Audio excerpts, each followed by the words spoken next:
Hey, have you ever really thought about what makes you, you? Not just your hobbies or your job, but that deep down fundamental wiring that kind of dictates how you move through the world?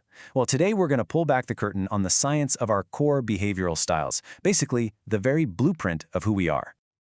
You see these differences everywhere, right? Just think about your own friends. You probably have one who's the life of the party, totally energized by being around people, and another who's happiest curled up with a good book. Or hey, if you've been around babies, you know they come out with their own little personalities already installed. So, what's really going on here? Well, the answer is a concept that's been with you literally your entire life. That inborn blueprint? There's a word for it: temperament. Think of it as the foundational layer of your personality. It's your unique, hardwired style that colors how you experience and react to pretty much everything and everyone around you. Okay, so here's the absolute key. Temperament isn't something you learn or pick up along the way. It's something you are born with. It's kind of like your personal factory default setting for how you feel, how you react, and how you behave. It's the raw material that your personality is built on top of. So let's break that down a bit. Innate just means it's there from day one. It's biologically based, which is a fancy way of saying it's tied to your genetics. Now, this next part is where it gets really cool. It's consistent but modifiable. That means your core style tends to stick around, but it's not like you're locked in. Life, your experiences, they can absolutely shape and mold it. And finally, it's the thing that drives those gut-level automatic reactions to what's happening around you. And this is so important to remember. There are no good temperaments or bad ones. Being naturally shy isn't a flaw, and being super emotional isn't wrong. They're just different ways of being human.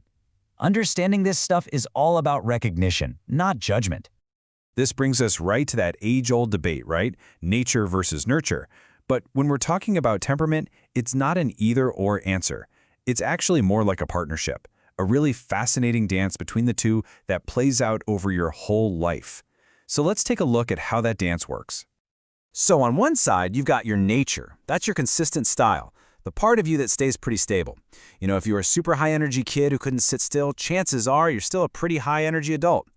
But then nurture steps onto the dance floor. Your family, your friends, your culture, they all teach you how to channel that energy. So your temperament is the starting point, but your life journey shapes how it all plays out. Okay, so what exactly are the ingredients that make up a temperament? Well, researchers have actually identified the key building blocks that mix and match in unique ways to create your personal style. In fact, they've pinpointed 9 of these core traits.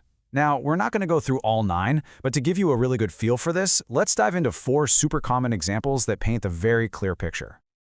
All right, first up, sociability. This is all about how you naturally respond when you're around other people. Are you drawn to social gatherings, or do you find yourself wanting to hang back a bit? And just like all these traits, it's not an on or off switch. It's a spectrum. Someone with high sociability literally gets a buzz from being with people. It fuels them. Someone on the lower end isn't being rude or antisocial. They just recharge their batteries differently, usually with quieter solo stuff. And of course, most of us are somewhere in the middle. Next, we've got emotionality. This trait is all about the intensity of your feelings. Are you someone who laughs big and cries big, or are you more even-keeled most of the time? A person with high emotionality, they just feel things deeply. Their joys are ecstatic, and their frustrations are, well, also pretty intense. On the other side of the spectrum, someone with low emotionality is more calm, more easygoing. They tend to take life's ups and downs a little more in stride. Let's talk energy.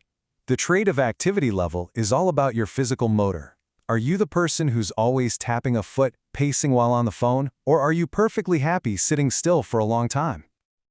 Someone with a high activity level is that always-on-the-go person. They just have a physical need to move. In contrast, someone with a low activity level is naturally more chill.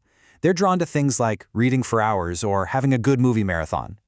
And our last example is a big one: adaptability.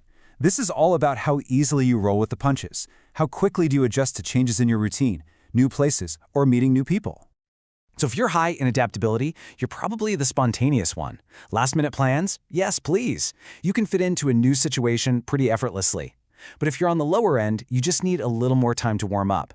You thrive when you know it's coming, and sudden changes can feel a bit jarring until you've had a moment to adjust. Okay, so we've defined what temperament is, we've looked at a few of the core traits, but what's the point? Why does any of this actually matter? Well, getting this stuff isn't just a fun psychology fact. It can be a practical tool, almost like a superpower, in your day-to-day life. Seriously, think about it. The moment you realize your friend isn't trying to be difficult, they just have lower adaptability, it clicks. It builds so much empathy. It can completely change how you parent, letting you work with your kid's style instead of against it.